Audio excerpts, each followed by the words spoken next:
We're going to get started. Okay, good morning everybody. We ready to start the day? Well, first of all, a very, very warm welcome to all of you on the final day of our conference. Well done in making it to this session after such a wonderful conference dinner last night and on Black Friday, so I'm pleased that you're not all in your rooms buying stuff. You're in for an absolute treat this morning. It is my great pleasure to welcome two wonderful colleagues, Mark Ritchie, who is from the University of Edinburgh and Chair of PCMG, and my wonderful colleague Simon from the University of Sheffield, who is Co-Vice Chair of PCMG. And they are going to talk to you about some of the toolkits and good practice guides that have been produced. Thank you.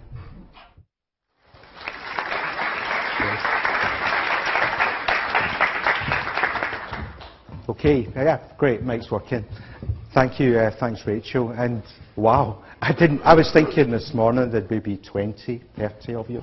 Really well done, thank you very much for coming. Hopefully, I was saying to Peter there, this is actually a bit dry, so if you fall asleep, that's okay. But I'll try to liven up as much as I can. I think it was Ron Rosenhead who said yesterday, follow that. He'd just spoken after Stephen Carver. And to be honest, I think we both feel the same trepidation this morning. Wasn't yesterday fantastic? You know, I was looking to get out of something yesterday to do some work, and I thought, tech, you know, that sounds brilliant. That sounds brilliant as well. I struggled to get out, and all the speakers were absolutely wonderful. And I think now the person who was here immediately before me was the Reverend Richard Coles last night, and he was really great. Someone said to me, wasn't he interesting?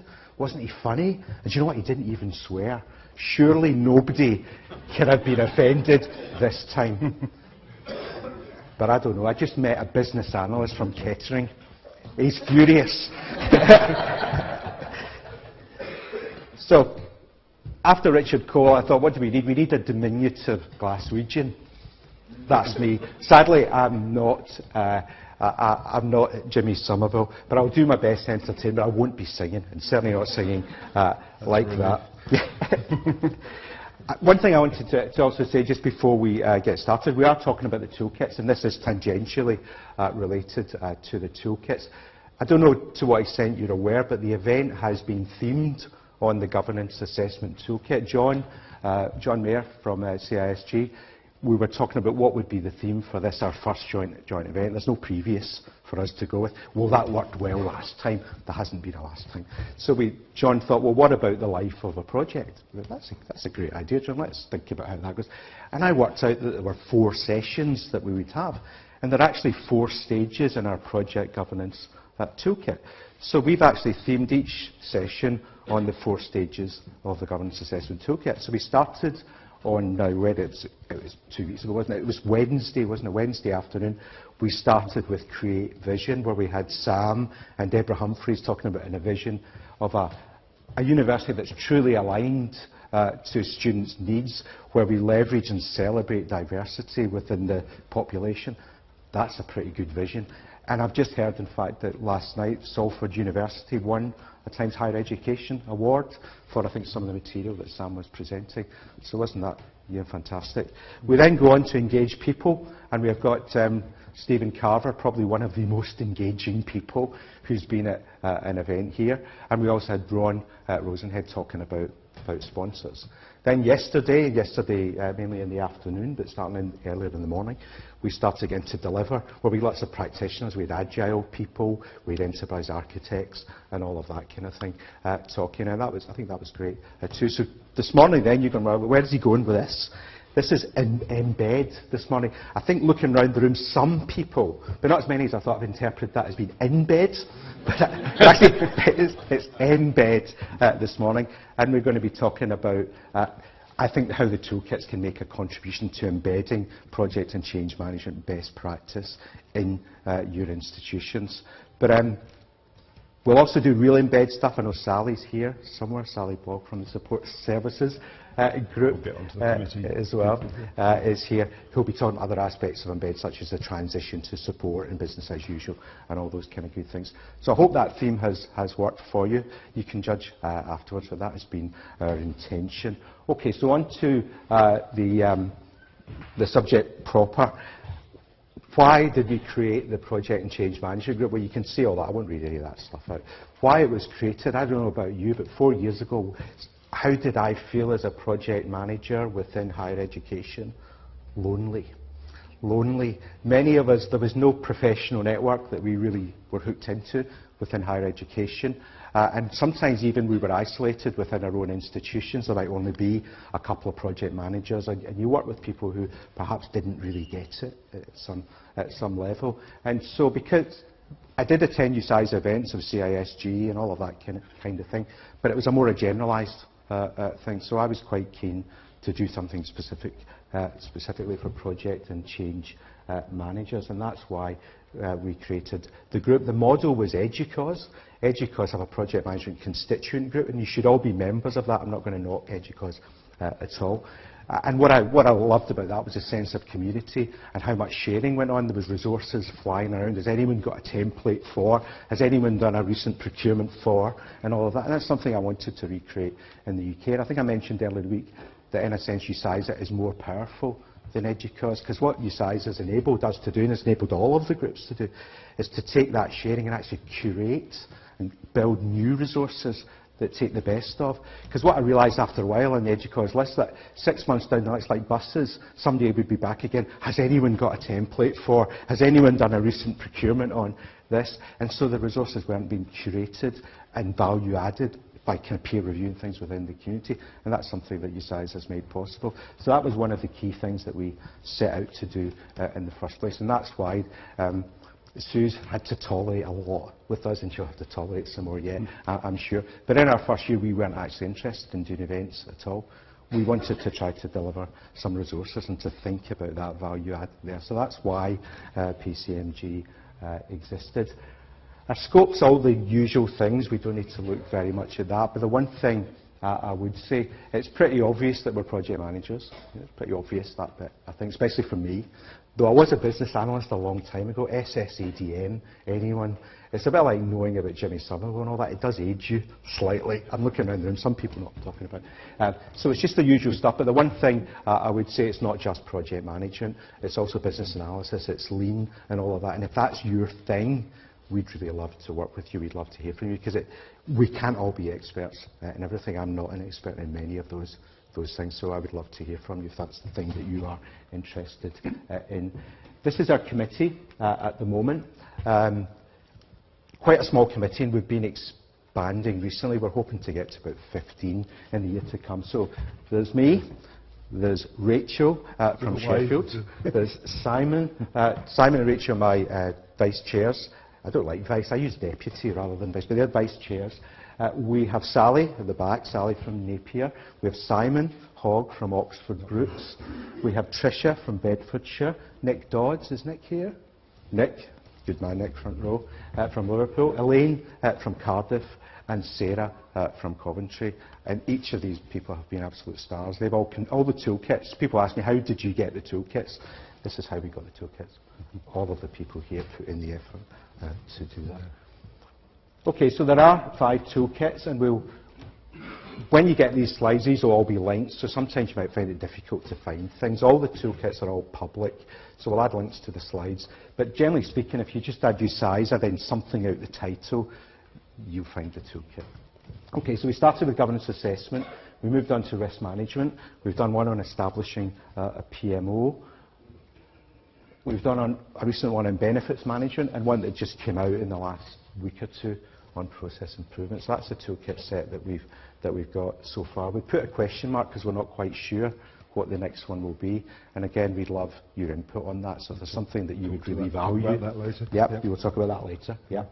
Okay, so our toolkits are always based on things we already do. I'm not trying to rewrite prints or do anything like that at all. They're based on stuff we already do. So the toolkits will be as good or as bad or as mature or as immature as we are. and they therefore hold a mirror to us. And that's all right, because this isn't meant to be the end point. This is the starting point, and I think in one of the toolkits recently I said, we need to talk about benefits management. So this is the start. You know, it's a conversation, not the final word necessarily. They really should be useful for any project or any change initiative that you're doing. They're not formally supported by us, but hey, we're all here. So, you know, you can come and ask, I'm trying to use your toolkit. The lead author is identified, or you can just come to the group. The group will keep them on, no matter who's on. The group will try to revise these as time goes on. Some of them are in a Word format, so you can actually download it in Word, check all the UCISA logos off. I shouldn't really say this, should I? Put your own institutional logo on, claim it as your own work. Fantastic. Yeah, we don't mind. Yeah, we don't. We genuinely take the credit. We genuinely don't. We generally don't mind. So what we're going to do, we're going to talk, Simon and I will talk about each of the toolkits in turn, and we'll hopefully give you a little bit of a feel for what these are about and why they exist. So I'll kick off with the major projects governance toolkit. I'll move to the side so you don't get bored. Okay, so the major projects governance toolkit. My background is a statistician, and I was interested in multivariate analysis. This figures, go figure. Now, so the idea is that any project, this came out of some work at Edinburgh, where a project board said a student record project had gone particularly badly, and they said at no point in time were they aware of how badly it was going, and they said the information coming to them from the project wasn't really usable and didn't relate to things they understood. They were getting lots of technical information often about problems and bugs and stuff like that, but they had no idea the full extent of what was going on. So we start with a hypothesis that projects are quite complicated, and we say there are a whole set of different variables in a project. These can start with a vision for the change. Do we actually know what we're setting out to do? A business case? Do we have a team that's working, or is the team dysfunctional? And so on, right through to project management, risk management, the implementation plan, the transition to business as usual, benefits realisation, baseline measurements, and how that measurement regime goes forward. So we start with these, and the idea was then we could perhaps help that project board by giving them some kind of assessment of each of these variables. So that's the fundamental idea. It's called the Major Projects Toolkit, but there really isn't any reason why it applies just to major projects. So even if you're thinking, I don't do those kind of projects, Mark, you could still download this, have a look, and you might find yourself having a useful conversation with your sponsor about the vision, or looking at the business case, or whatever, you know. So that's the idea of it. What we do is we have the team, the project board, and the user group. They assess the project on a score from 0 to 10 against each of those elements. They give the reasons why they've scored it, and they give some suggestions for improvement. And I can predict right away, communications, I think someone was talking about that yesterday, communications always scores badly. That's what, there's some certain truisms in projects, but that's fundamentally the idea of it. We can then present these on a radar diagram. Again, I thought about, there's a statistical technique called Chernoff faces. And the idea was that you could take multivariate data and make it look like a face. So a happy face would mean a nice project. A sad face would be a problem. Unfortunately, no one's ever programmed it, and I certainly couldn't get Excel to do it. So I had to set that to one side. So maybe a future chair will make Chernoff faces out of these diagrams. But this is just a simple radar diagram. So here we can see, this is a real project. So it was July 13 and February 2014. The blue line indicates where we were in 13. The red line indicates where we were in 14. So we can actually see some very interesting things beyond just the individual points. We can see where there's a project, classic thing that can sometimes happen. You have a business case, and that's pretty good. You've started doing work on it. You've made some decisions. Are we still in line with the business case? This is what this is maybe helping you look at. And on that particular project, we had an external audit, looked at the project, and they'd never seen anything like this on a project, and they loved it. They thought this is really good. We can see a track here. We can see that you've been monitoring this for a while, and we can also see some idea of the scores. And I also think that's a good way to deal with auditors. Okay, so that's in the Major Project Governance Assessment Toolkit. This is the contents of it. You get a scorecard for your project sizing, and then downloading that is really important, because what is big and small and all that in Edinburgh will be different, I think, in most of your institutions. You get the tool, you get the information about how to do the radar, you get the scoring, you get information about how to set up your project governance, you get roles and responsibilities described, and you get case studies on the use of the tool. And as we said, it's fully customisable. So that's our first toolkit, and I'll hand you over to Simon. Right. What have we got then? Okay, well, this one on risk, this is when I took the lead on it. Lots of people contributed to it, and I think we've heard over the past couple of days that risk is one of those things that doesn't always get dealt with properly in projects, so we're trying to provide that sort of quick guide to show you how you should manage your risks. So these are some of the problems that we've identified with risks, and I tried to put myself in the place of, I'm the guy who's doing the day job, and my boss comes along and says, okay, we've got a project we want you to manage, you know, how are you going to do it, and you know, what do I need to know to make this effective? So, I can go to that toolkit, have a read of that, and that will let me have the basics. And of course there's lots more stuff out there if you want to know more about it. So those are the sort of things we saw. Difficult to identify the risk. No one wants to own the risks. There probably isn't a budget for it, all those sorts of things. So this will help you get that over and get it into the project governance process. So what's in the box, if you like, what's in the toolkit? We've tried to define the key terms. We've looked at roles and responsibilities, who does what, who owns the risk, what's the project manager's role, what's the sponsor's role, so on and so forth. How do you identify the risks? That's quite difficult. You might do brainstorming sessions, various things you can do. You might get your process improvement unit in there, who knows. Then obviously you've got to keep it maintained. Risks change over time. If you've got a good successful project, the risks reduce as you go along, so that's what you're hoping for. But you need to keep that under control, you need to review it, and there could be an element of budgeting in there. So all of that stuff's in there. So that's that guide, that's the first of them. Okay, cheers.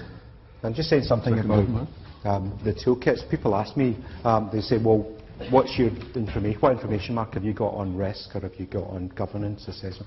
I point to these UCISA toolkits. I deleted a lot of our local stuff and said, this is better, you know, than what we've actually got. We found the risk ownership particularly powerful at Edinburgh. We did a clearing project for the first time ever this year, and the project manager, who was fantastic, we were lucky, he'd done a call centre project for Tesco Bank or something, so he was well qualified to do clearing for us. He had a risk in his log. It said something like, there is a risk that there are insufficient resources to deliver the project.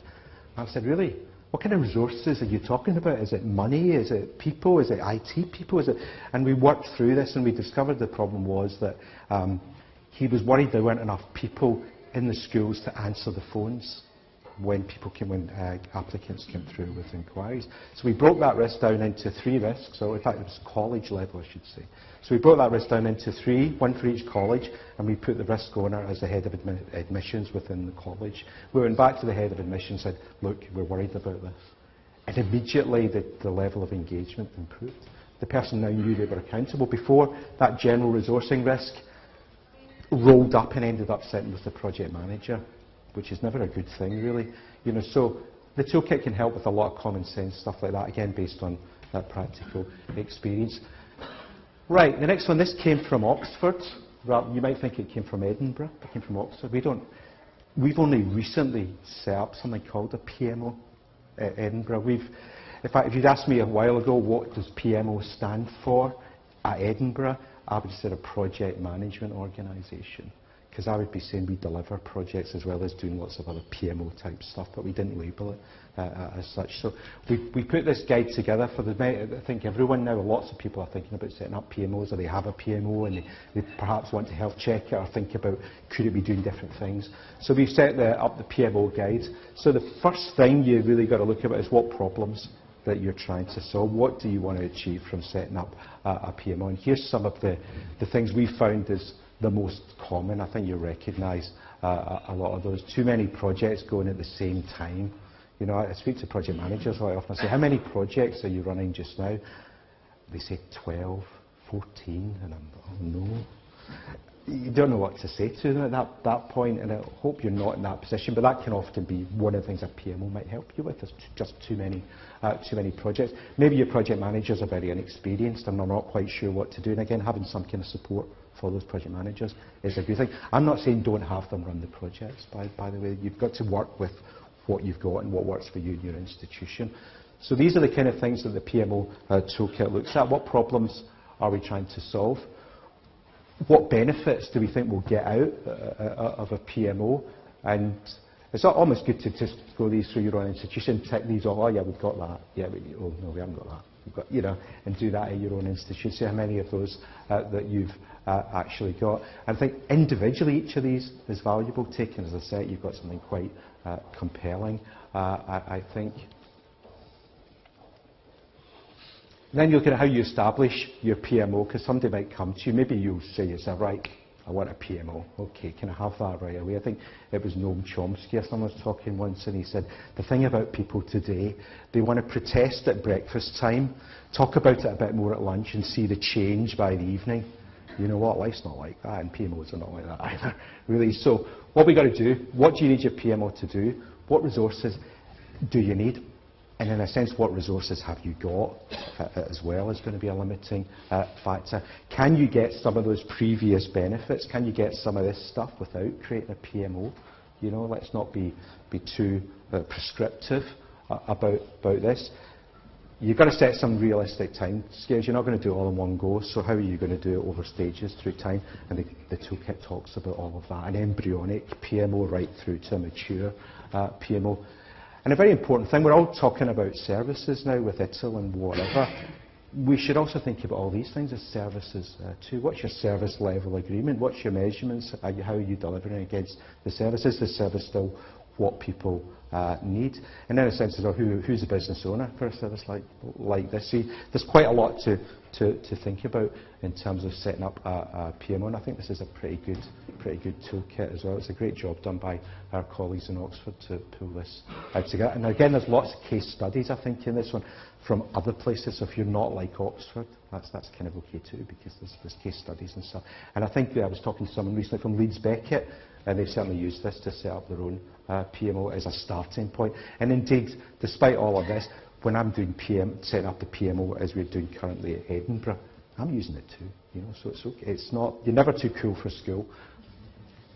Okay, so here are some of the contents of the PMO toolkit. I've talked about most of those already. Checklists, again, we decided yesterday we loved checklists, project managers as pilots and all of that, if you remember that from Stephen Carver's presentation.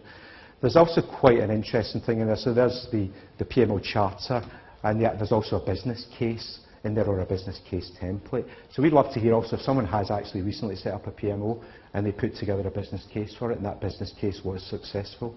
We'd love you to share that with us. We'll anonymise it or do whatever you want us to do with it. But again, I think we got in there as an example, type 1 based, and what we think it might be like. But that's our PMO toolkit. Okay.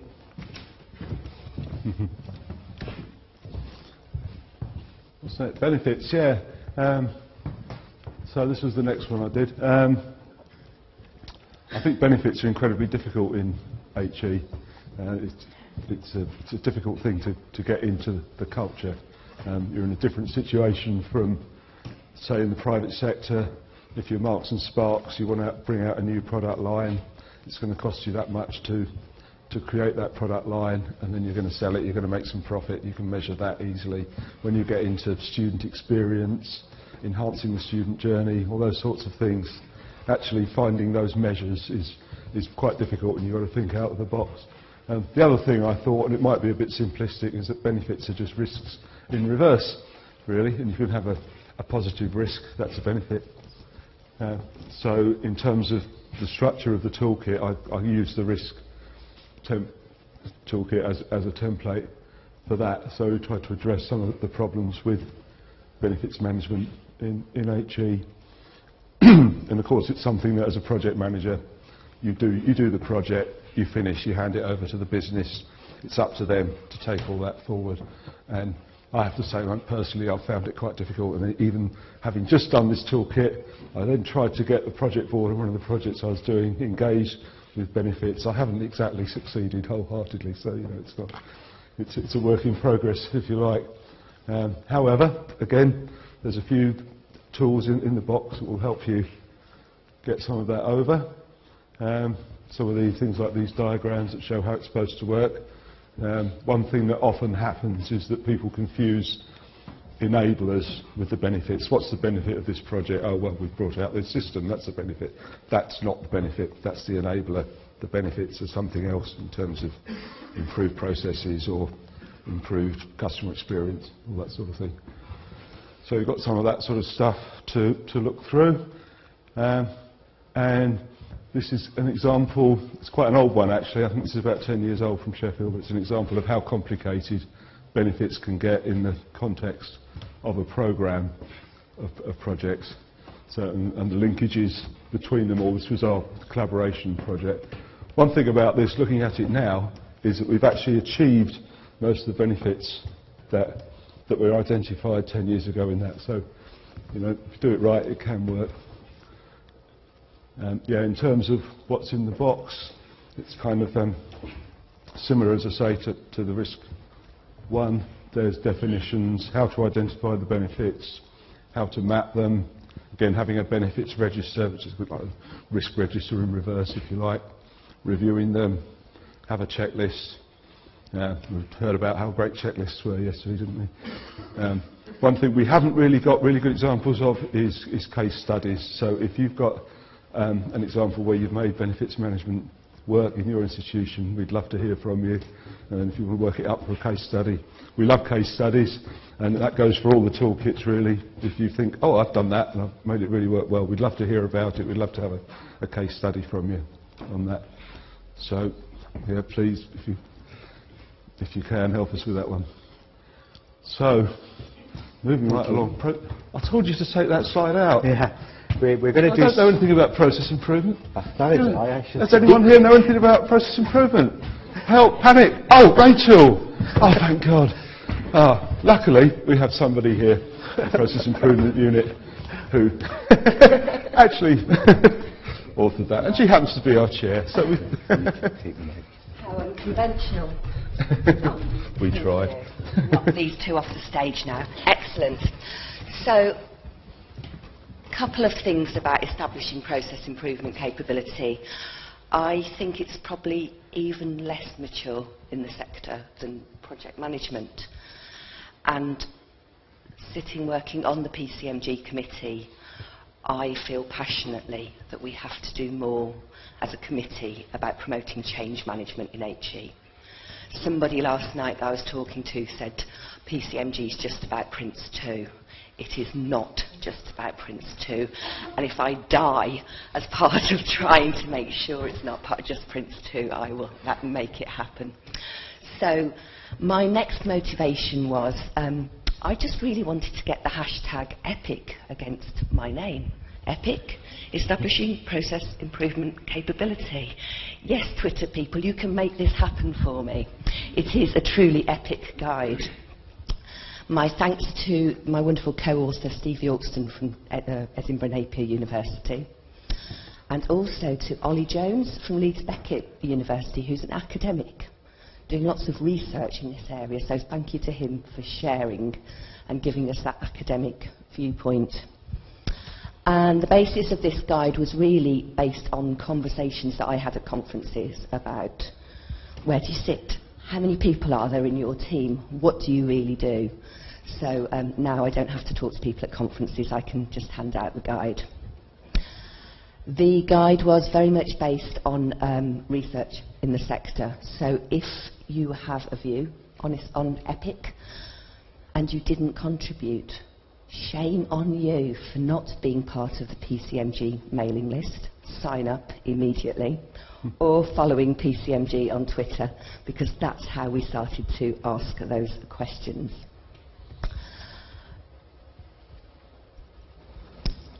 Next slide. No.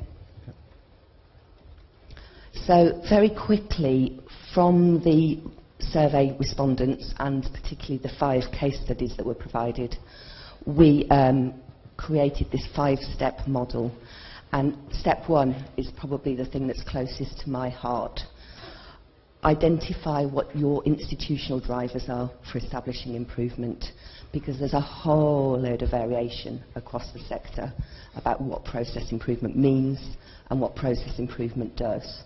And I think that's because it's based very much on each institution's strategy and requirements. So this is absolutely not a one-size-fits-all model. It is incredibly diverse and variable, and so it should be, because if you pay attention to step 1, it's immediately going to be different. Identify the resources required to do that, and a bit like the establishing the PMO, if you don't have the resources, go back to the drivers. Then next thing, identify your projects and your priority areas for work. Only put money into process improvement in the initial stages for projects that absolutely require it. Of course, I'm biased. I think process improvement is required everywhere, but this is about establishing capability. EPIC. Create and adapt the framework model for process improvement. Again, there's so much variation across the sector.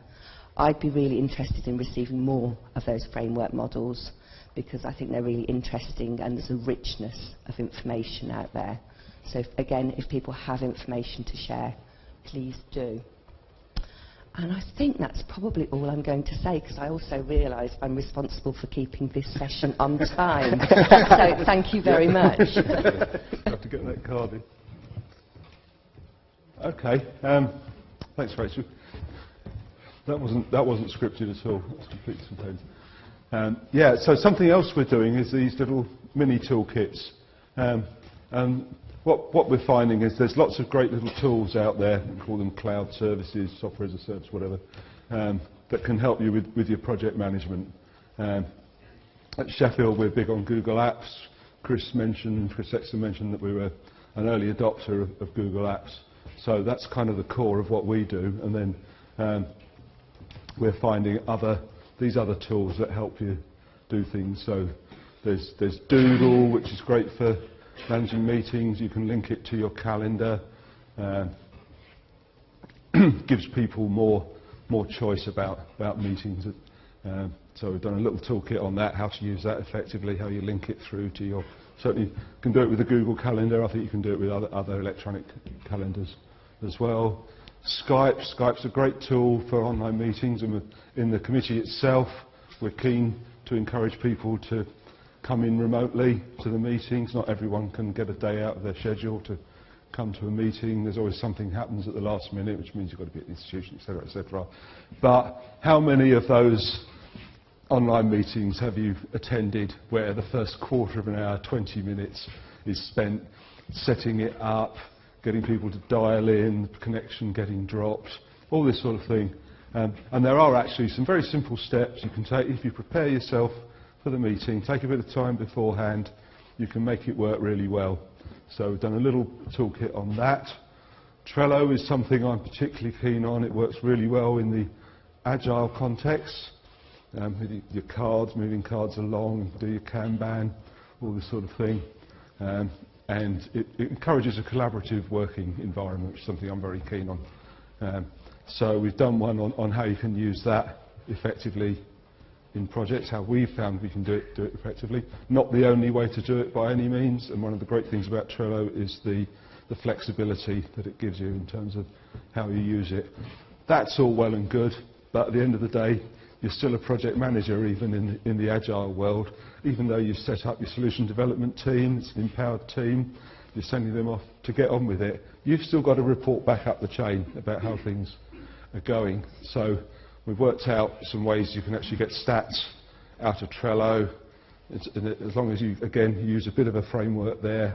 Simple things like product backlog to do, doing, in QA, done. So you can get that out into a spreadsheet, whether you use Excel, Google Sheets, Then you can produce nice, easy-to-read graphs that you can show to the management and say, OK, this is how we're getting along. And, of course, you can do the burn-down charts as well, which is a wee bit more complicated. But that's the thing that they use in Scrum, so you see how the workload is diminishing. So one of my colleagues' favourite catchphrases, if you're not measuring, you're not managing. So they're all available. They're in Google Docs. And one of the things about those products is they keep changing. So doing that in Google Docs means when we spot that something's changed in the product, we can update the toolkits as we go along. So I think they're useful, I hope so. And again, if people have found other ways of doing things with those products, other things they're using, we'd love to hear about it.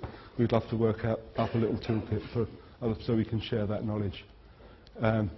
Ones we're looking at for the future, I realise, having done all these things about how you can link this stuff to Google, I haven't really done anything about how you can use the Google apps in projects, so that's one I'm working on now. That's coming along quite well. One of the things that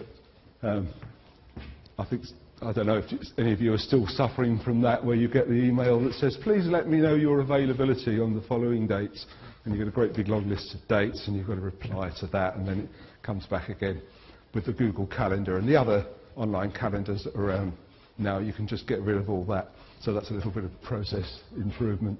And another thing that we've been using a lot, of course, is Twitter. Mark is our supreme tweeter. It was actually Rachel. Well, a number of us. So, yeah. We all do our best. We've been tweeting all during the conference. A lot of things that we've been talking about are on Twitter. Again, how you can use that effectively as part of your project or or for your group, if you're in a UCISA group. Yeah, yeah. So we thought we'll do something on that as well. So that's coming along. So now it's a question of over to you. We've told you what we've done so far. What would you like us to do in the future?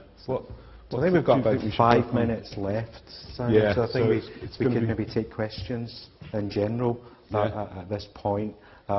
We've reached really the end of the substantial content.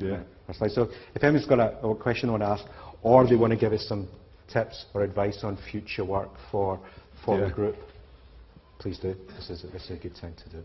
Yeah. So, and that's how you can get hold of us, amongst many other ways.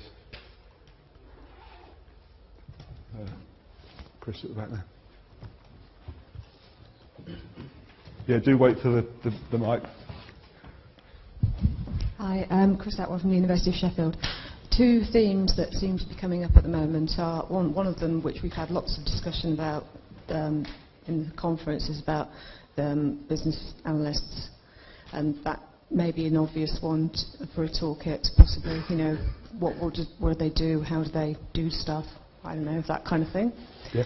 Another one may be things that we're struggling around is about project platform.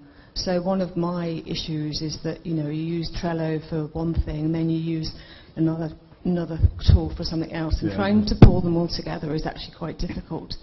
Yeah. So I know we had a call with a Skype call with a number of colleagues that talked about they used a particular platform, usually on 360 platform, Microsoft platform. So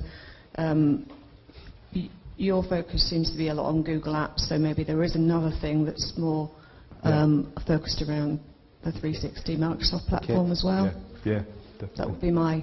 Right, I'm happy to take both of those. I mean, maybe like you, I was really impressed by the structure and the work being done at Southampton that we saw yesterday on the business analysis practice, and it was kind of analogous to work that other people have done in the project space, and it looks a great fit, so I might be contacting the boys from Southampton. We actually have a few business analysts on the team, and I know Sarah from Coventry, Sarah Cockrell, actually ran a webinar quite recently on establishing business analyst capability. So that one might be in there. That might be the question mark that you were talking about. And also responding on the point about Google, when Simon was talking about Google, Sheffield, as Chris said, also used Google. A number, in fact, probably more people within the group, more institutions, use Office 365, and there's a lot of interest in Microsoft Project Online. And again, we've been talking quite a bit about that. I don't know if you're going to cover that, Mark, in your talk, but we're pretty interested as a group in that too, and I think that is a very useful future, particularly with so many institutions using Office 365 and get a lot of value out of it generally.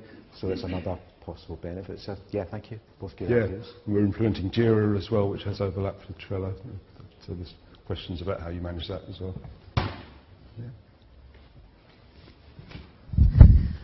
Hello, Jane Dunn from Cardiff.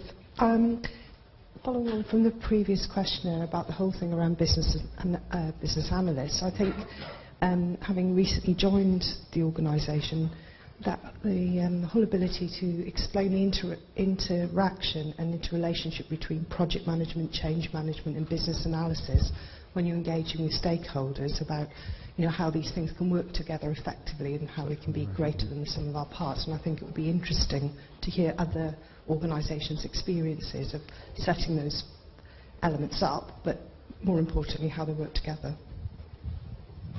No, that's a really good point. I think if we were to, most of the toolkits that we've already talked about today, there's clearly relationships between the governance bit, the risk bit, the risk thing, the benefits thing. That's something we would look to draw out in any business analysis work, would be to put it in context of project and change and stuff. So absolutely yes, we'd definitely do that. Okay. We've probably got time for one last question, I think, if anyone has one. Stunned them into silence. Rachel. I don't need to introduce myself. Can you tell me how much work has to go into creating one of these toolkits if I was interested in helping out the committee? Well, more than you expect. And I mean, we've said that if you're on the committee, you should commit perhaps 12, a day a month, 12 days a year to the committee. It's a substantial commitment, and that's something that's worth bearing in mind if you're thinking about joining this committee or one of the other ones. It is a proper commitment. You need permission from your line manager. They have to understand that it's going to take some of your time, but also there's big benefits in doing it just for your own personal development in terms of the culture in your institution and for the sector as a whole. I'd like to look at that question from another perspective. I said that the toolkits are based on things we already do, best practice. When I felt lonely all those years ago, I was very aware there was a lot of good work going on, and I think someone yesterday again mentioned how universities face common challenges, and by working together we can make all this a lot easier. So the amount of work you need to put into a toolkit depends on the extent of best practice already, either at your institution with colleagues, and you find that a lot of these problems come down very quickly because of the actual commitment and the quality of the people that we already have in HE. It's easy and kind of lazy to say, you know what, HE is not very good at projects and not very good at business analysis. We're now increasingly dealing with people from the commercial sector. We had Ron Rosenhead in yesterday, and he was saying actually when he's looking around a lot of things that are happening in HE, he's thinking at least on parity or in advance of many commercial organisations. So don't knock yourself.